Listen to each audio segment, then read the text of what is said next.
our next guest for this section is waiting backstage, and I'm looking forward to welcoming her shortly. She is Chief Marketing Officer at Fonecta, founded to provide phone and online directory services when it launched, but more recently offering a lot of expertise on digital marketing here in the Nordics. So welcome, Katja Laaksonen. Great to have you here with us. I think you were listening into Sanna's talk there, so just interested if you have any reflections on e-commerce or any of the other things that she had to say. Yeah, first of all, thanks for having me. A great honor to sit on this hot and high seat. Yeah, I heard her speaking also about the kind of the brand ambassadors and the authenticity that the brands are really craving and looking for at the moment. That's an important topic also when we talk about the overall digital marketing sphere. So very interesting. And of course, what we heard earlier this morning from Martin about the metaverse and where all this digital space is going, what all the placebo effects it might have for us psychologically. So very interesting, inspiring for sure. Yeah, a lot of questions, more than answers, I would say, coming out of this that we need to be thinking about. For those unfamiliar with branding in digital environments, that's your kind of core at the moment. What exactly does this involve, and what are your main tasks and challenges right now? Right. So as we all know, digital space environment itself is moving forward so fast. We have so many different new platforms, applications, social media, other channels, so that you need to have very high pace to catch up and keep your brand consistent across all those platforms. So once we've done the really nice creative work thinking about our brand values and what it stands for and how it actually physically looks and feels and sounds, then comes the really essential part that you need to deploy it across all those different channels. So that's the essence that we are also then providing as a service from Fonecta, that you are able to have your brand premises in sync, whether it's then in your own channel, in the third-party application, or through digital media that you bought. And how different is it when we're talking branding in a business-to-business capacity versus business-to-customer? It does differ, and I like to think branding as this full end-to-end customer experience, that you need to really nurture your brand and all those connections that you have with the audience throughout the whole life cycle. So once you are thinking this in the B2C environment, you pretty much need just that one person to do that transaction that you really are aiming at. Whereas in the B2B environment, you have several stakeholders before you actually reach out to the decision maker. And those decision makers have various influencers. So you have a vast majority of people that you need to have content for. You need to have much more proof of value that you can show, and also share your brand story really with. So essentially your brand marketing is so much more important than just tactical promotions in that sphere. Yeah. Just a reminder, as always, we're taking questions for Katja and all the other guests on the stage. It's slido.com if you're watching at home, and then put in NB Forum 2022. And you guys who are here in real life, you can use the app for the event, which I know you've been getting instructions from Pep on the main stage. What are the current trends in digital branding then in 2022, moving into 2023? Well, currently, I think all this awareness of whether it's political, environmental, all these kind of large themes that we are all aware of have definitely already paid off. And we can see that it's a normal eco-friendliness, going green, these type of things have become so mainstream, super important topics, but so mainstream that that's not anymore like a unique factor for your brand per se. Same goes for minimalism. Same goes for your kind of graphic design even there. You get thinner lines, you have simpler logos, etc. You want to be more minimalistic in everywhere. And why do you think, where's that come from? Where's that desire to sort of strip things back? I do think it's really like the less of material, less is more kind of thinking at the current stage. We don't want to herd and collect so much content anyway. So whatever content, it needs to be more relevant and straight to the point in general. Maybe another thing, what definitely is training is the accessibility through digital channels. These kinds of events that we can have virtually and connect with everybody on their home sofas. Should we say hi to them? Hello. Hi. So it's not that they are able to connect with us, but also all these other brands have the access to all that large audience that wasn't possible before. And then we have gotten used to be able to engage and follow discussions with some high-profile politicians or other VIP personas that you were not able to do before. And nowadays, that kind of accessibility is also here. Yeah, there aren't as many gatekeepers along the way. I mean, we've even seen some of the speakers here. Follow me on this channel. Get in touch if you want. let's talk a bit more about personal branding. I know that one of your other focuses is helping customers and using LinkedIn. And on LinkedIn, I think there's a real trend at the moment of people being more open, more vulnerable in these platforms, sharing failures as well as successes. What do you see going on there, and what kind of impact do you think it's having? I think it comes back to this authenticity that I was just mentioning earlier, being true to yourself. Maybe the social media channels are kind of a little bit getting closer to each other, that people are getting more comfortable sharing more personal stories, being more emotional also in professional platform like LinkedIn, etc. But that then also sets the bar high for the brands that are present there. It's an opportunity to be very transparent, engage maybe more honestly and directly with your audience. So it definitely sets the bar high also for the advertising in the space, so that you are not coming across as very superficial. Do you think there are any negatives? You know, if people are feeling the pressure to sort of not always show a facade and feeling like they have to talk about bad stuff as well when they're not used to doing it? Probably in a way. There has been discussion about kind of propaganda and also media in general, and what kind of take on that yourself. It's important to be aware in what kind of conversations to take part, and have that kind of mindset always, for sure. Yeah. Some questions coming in, which is great as always. This one from Jovin says, how satisfied are you about the ethical standards for the digital spaces at Fonecta? That's a great question. We are still, of course, now all living through and also understanding where this is going. At the moment, we know all the kind of consumer data and privacy topics becoming very important. We have more regulation coming up. There's lots of uncertainty in the air for next year and following where this is taking us. But for sure, we will know that all kinds of third-party tracking is going to be gone away. And that will have two kinds of things for the brands.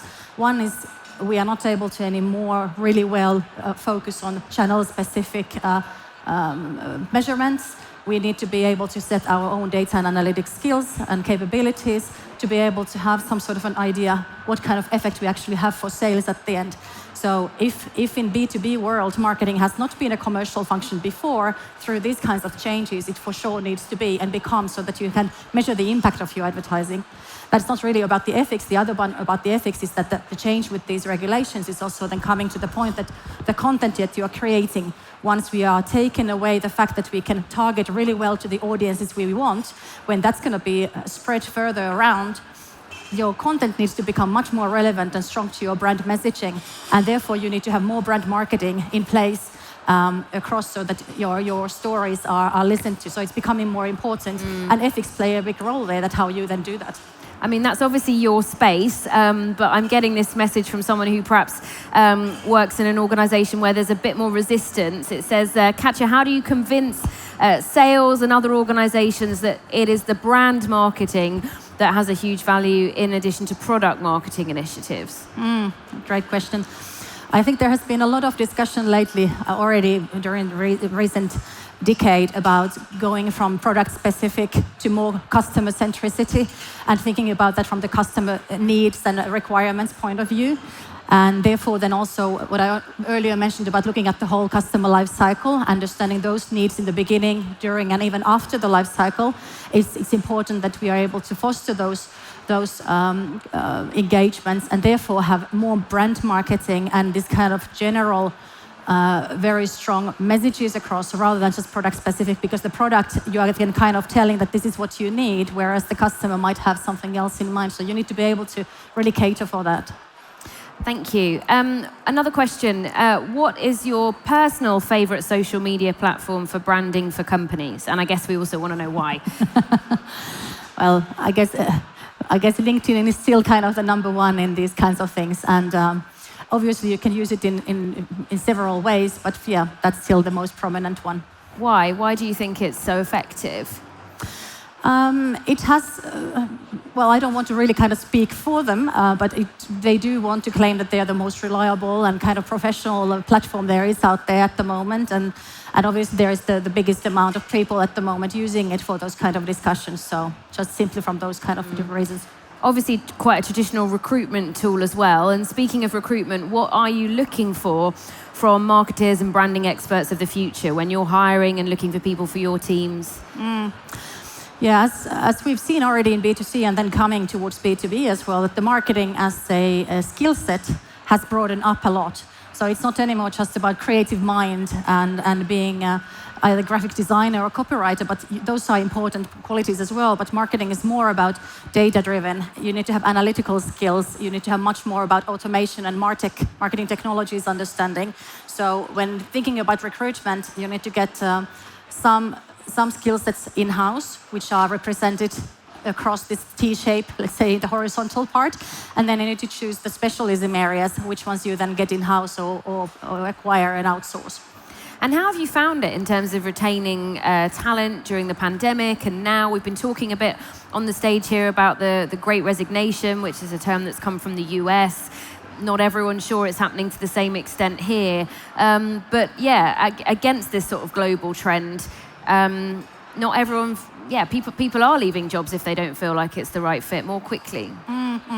Yeah, it's true that we've read a lot about the Great Recession. It hasn't really happened as strongly here or at our company in Fonecta, but in general, I feel that office work has changed. People are more tend to take in projects rather than longer-term commitments.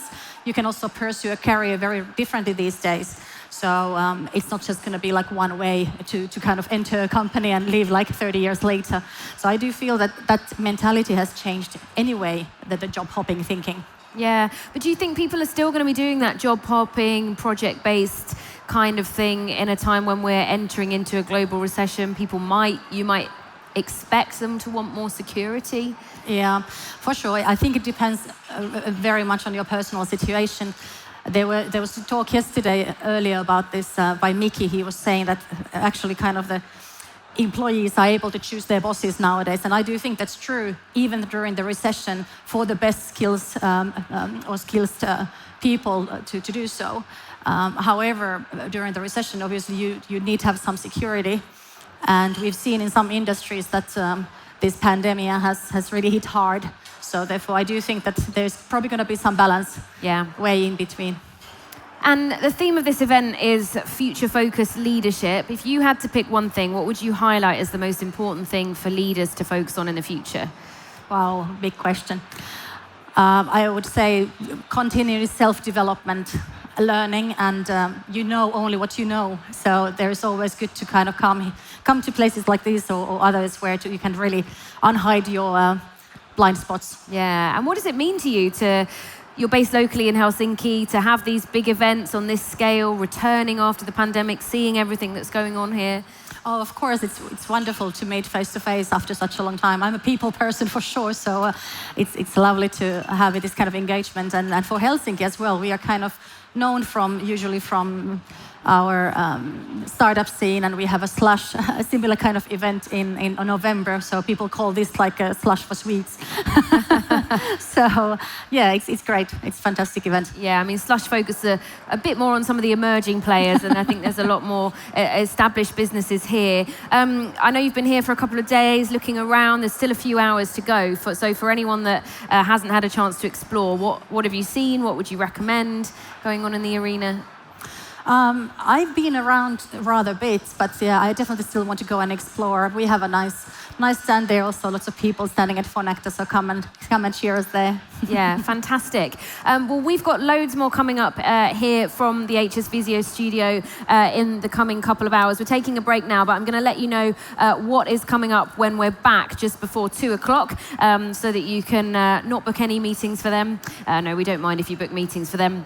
But we're going to have Yuval Harari back on this stage. He'll be speaking after his main stage talk. We're going to be talking about some of his books and also a bit more of a deep dive into the future of work.